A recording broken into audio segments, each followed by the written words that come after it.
Evening booktube, I should say. It's been a while since I made my last video. I have been fairly busy with all manner of things.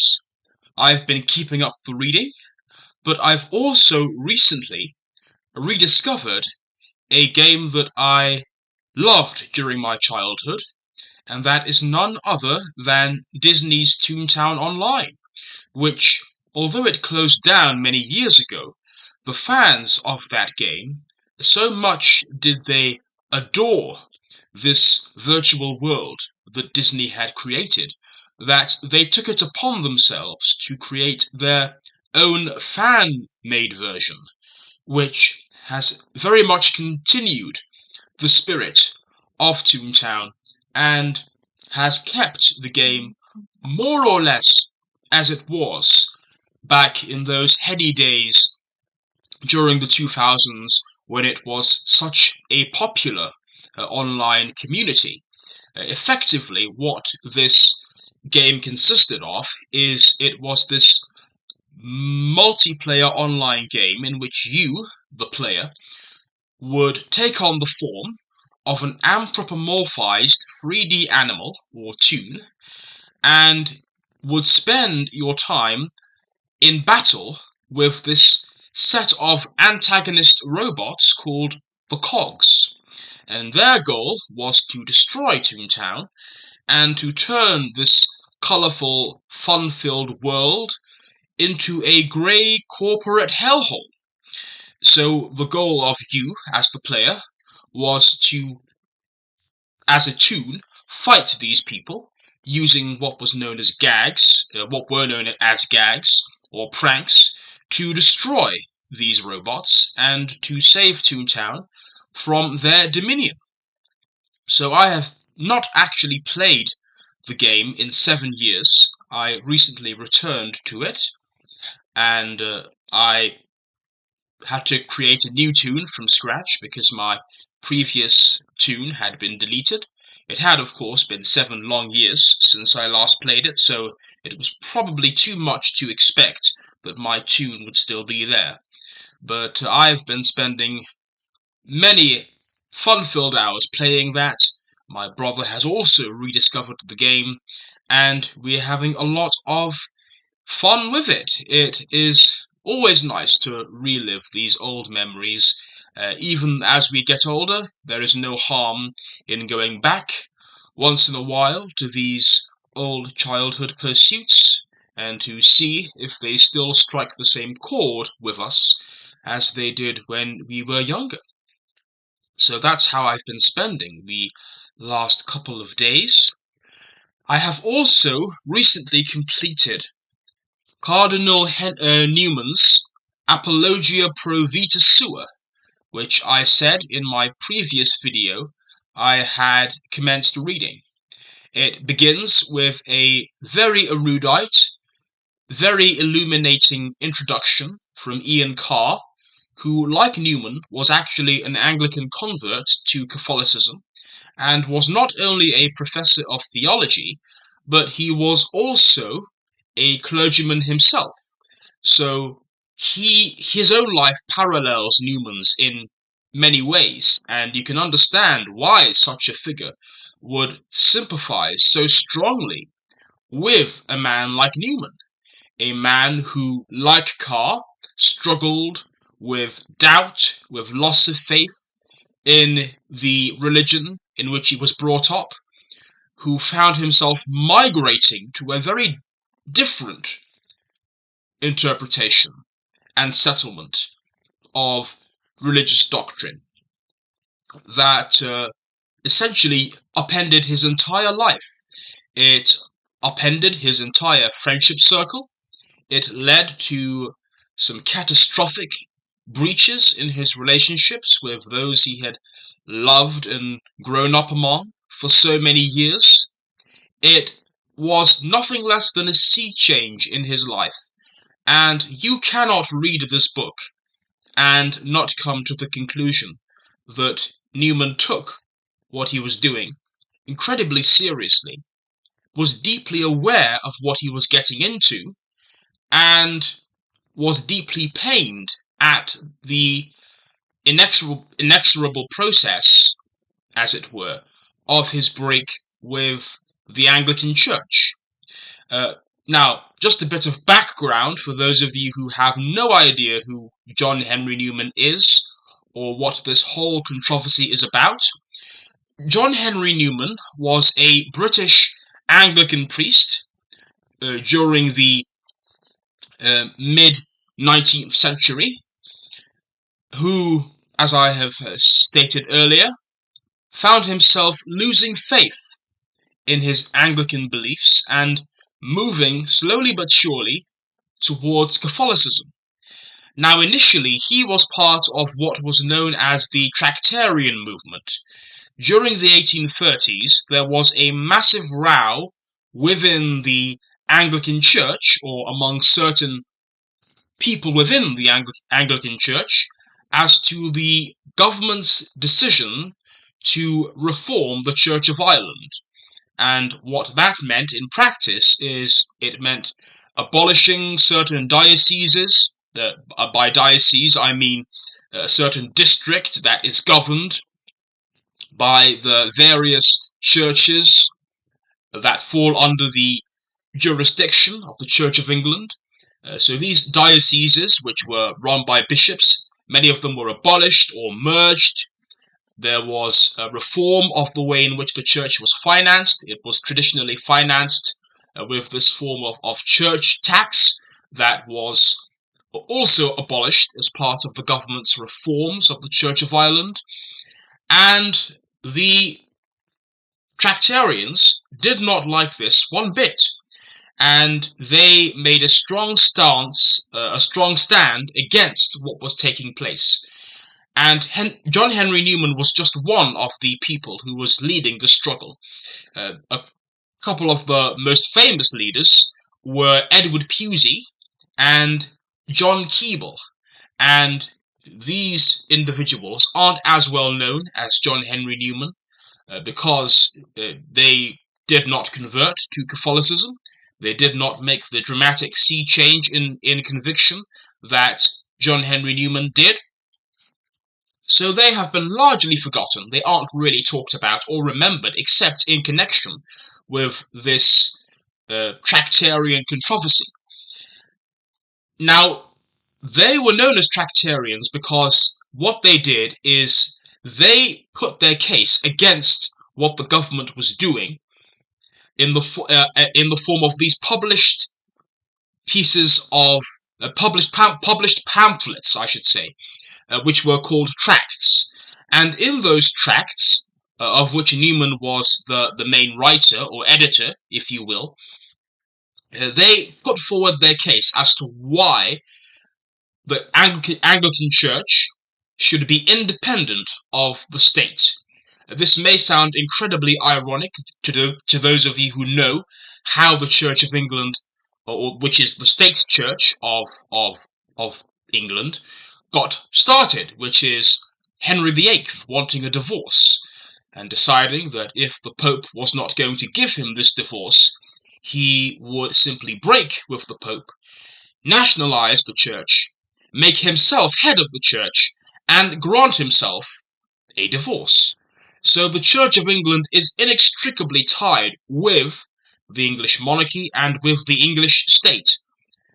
So the whole idea that the Anglican Church should stand upon its dignity in this uppity way and insist on its independence from the state does, to the ears of contemporaries, as it must have to people at the time, sound incredibly rich.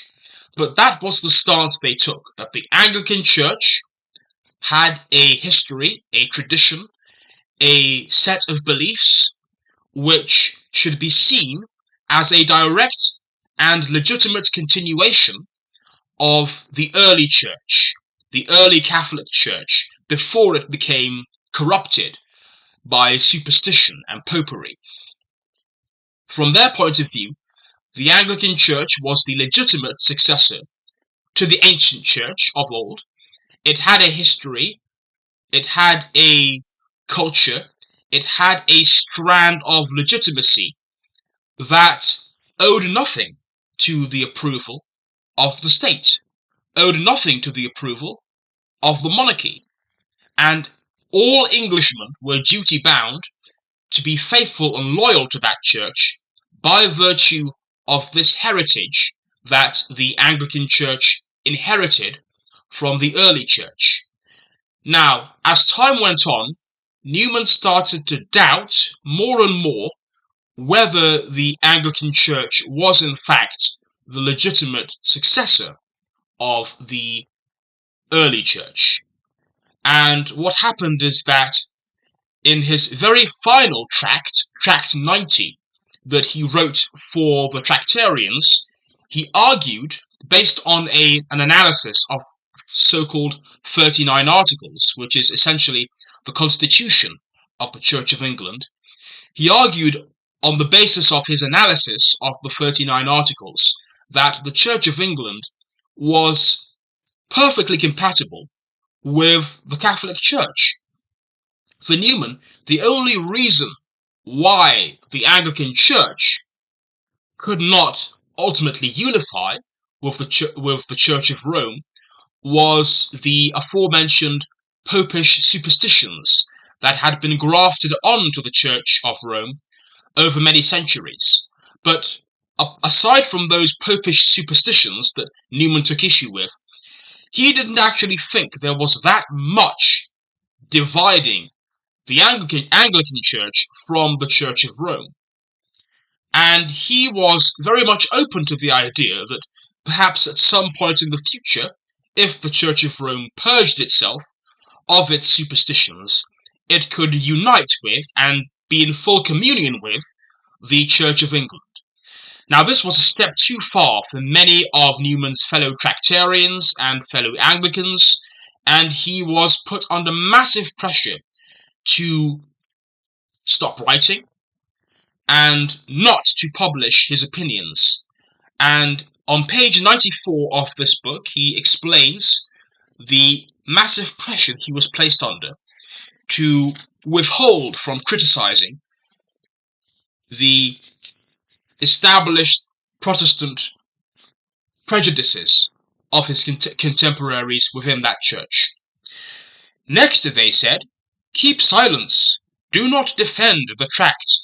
I answered, "Yes, if you will not condemn it, if you will allow it to continue on sale." They pressed on me whenever I gave way. They fell back when they saw me obstinate. Their line of action was to get out of me as much as they could, but upon the point of their tolerating the tract, I was obstinate. So they let me continue it on sale, and they said they would not condemn it. But they said that this was on condition that I did not defend it, that I stopped the series, and that I myself published my own condemnation in a letter to the Bishop of Oxford. I impute nothing whatever to him. He was ever most kind to me. Also, they said they could not answer for what some individual bishops might perhaps say about the tract in their own charges. I agreed to their conditions. My one point was to save the tract. So here we can see Newman in earnest there, desperate not to allow his voice to be censored, desperate to be allowed to speak and to say his piece, to say his truth, and to reveal what he had discovered from his research of the 39 Articles and his study of the Church of England's governance and its general theology. Now, Newman goes on to narrate how he became more and more disillusioned with the Anglican Church. The final straw for him was when the Church of England considered unifying with the Evangelical Church of Prussia, which was a Calvinist Lutheran hybrid church, the state church of the Kingdom of Prussia at that time, and considered uniting with the Kingdom of Prussia's state church in order to create a joint episcopate in Jerusalem. which would mean that the Anglican Church would be diluting its own religious practice to appease the, frankly, heretical opinions of the German Calvinists and Lutherans that it would be working with. And this was just a step too far, ultimately, for Newman. So this is what brought about his final break with the Catholic Church. This did not occur overnight. Even after he wrote Tract 90 and was pilloried for doing so, he still spent a few years in limbo, wondering what to do. He retreated to this place called Littlemore, where he studied his Bible, he studied church history, he was joined by a small group of followers. He continued to think about his position within the Church of England. He still believed at the last minute that it could be saved, potentially, and he tried very hard to discourage some of his more hot-headed followers from deserting the church altogether and becoming Catholic. It was not to be in the end.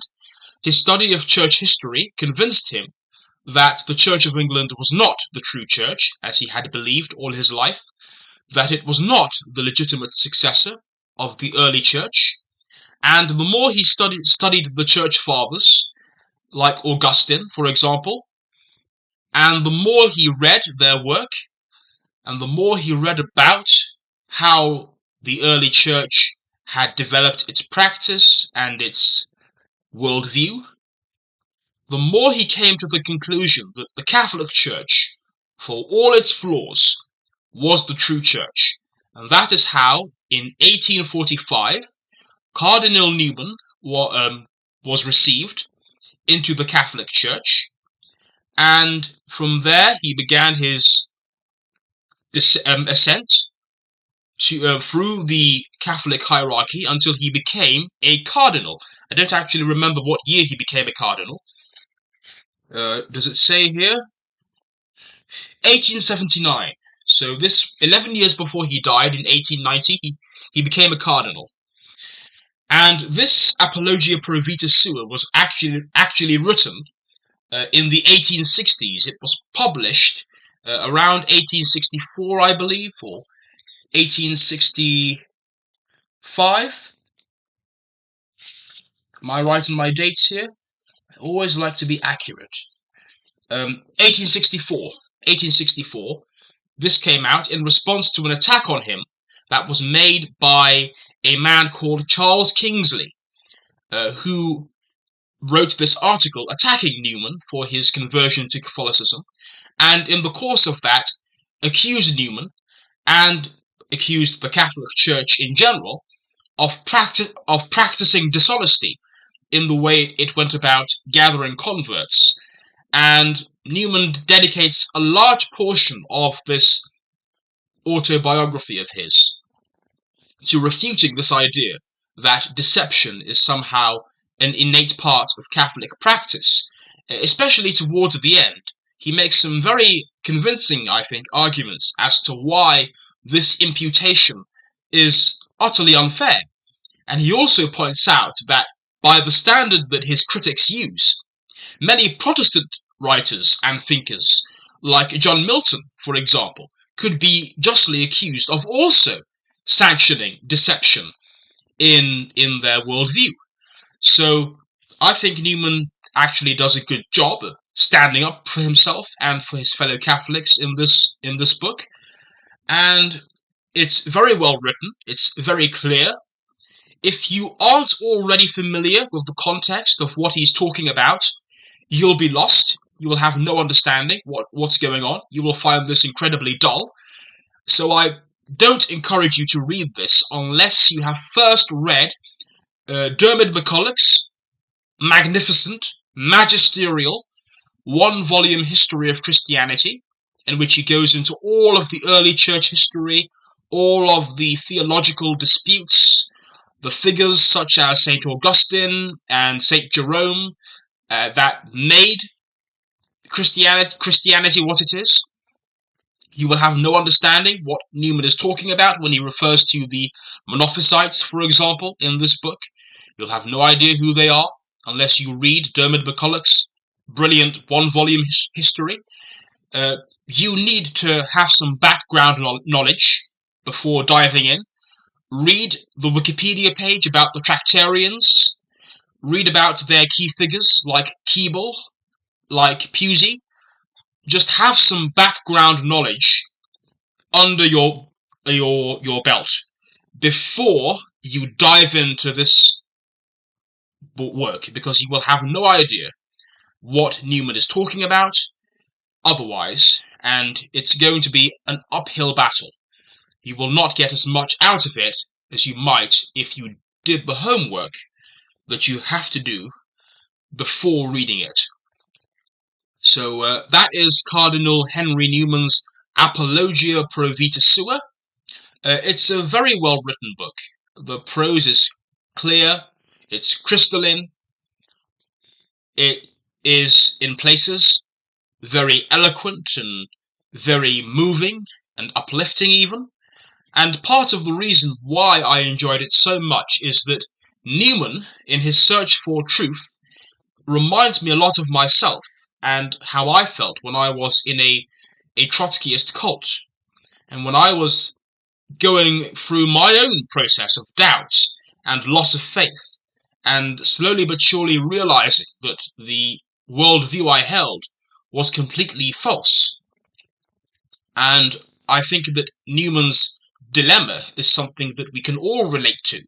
I think that all of us have had experiences of losing faith in something we deeply believed in, and it's just part of the human experience, which Newman captures wonderfully in this work. I also highly recommend you read Ian Carr's introduction to this text, which will just help elucidate some fine points further for you. And if you're a Catholic, of course, John Henry Newman is a big figure in your church. You should read about him. You should read his autobiography. I am not going to convert to Catholicism as a result of reading this, but I nevertheless enjoyed it, and it's given me more insight, I think, into how the Anglican Church differs in some ways from Catholicism.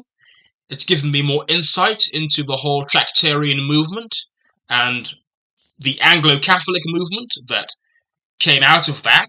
This call for a return to Catholic practice and Catholic teaching and theology within the Anglican Church.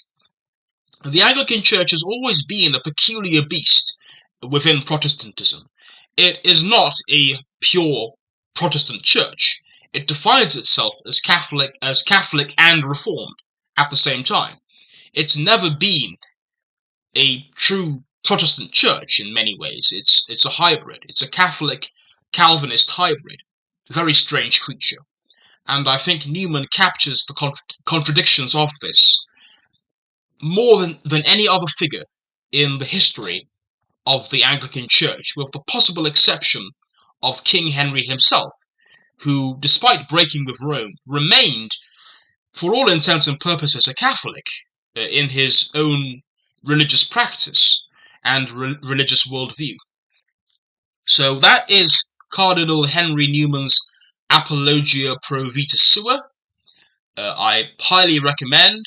It runs the gamut from his early life as a young cleric all the way to his middle age, and what can I say? It is a marvelous work, and also a much vaunted primary source that gives us a real insight into how Victorians like himself related to their Christian faith. So, having talked about Cardinal Henry Newman, I'm now going to move on to other subjects, specifically Non-Fiction November. I'm going to make a separate video about that because we're nearing half an hour here and I've been talking for an awful long time. That book by Cardinal Newman is probably going to be my last Victober reading. So I don't know if you have any recommendations for Victober reads that you think I can squeeze in these. But for all intents and purposes, I think that that's going to be it as far as my Victober reading is concerned. So I will make another video in which I talk about my non-fiction November plans, and we'll have lots of fun talking about history, talking about philosophy, talking about the kind of non-fiction that I like to read. I will also do a non-fiction recommendations video of non-fiction books I've already read that I think you must read and which I think are unmissable for those of us like myself who are devotees, as it were, of non-fiction. So that's going to be all from me. Signing off for now, BookTube.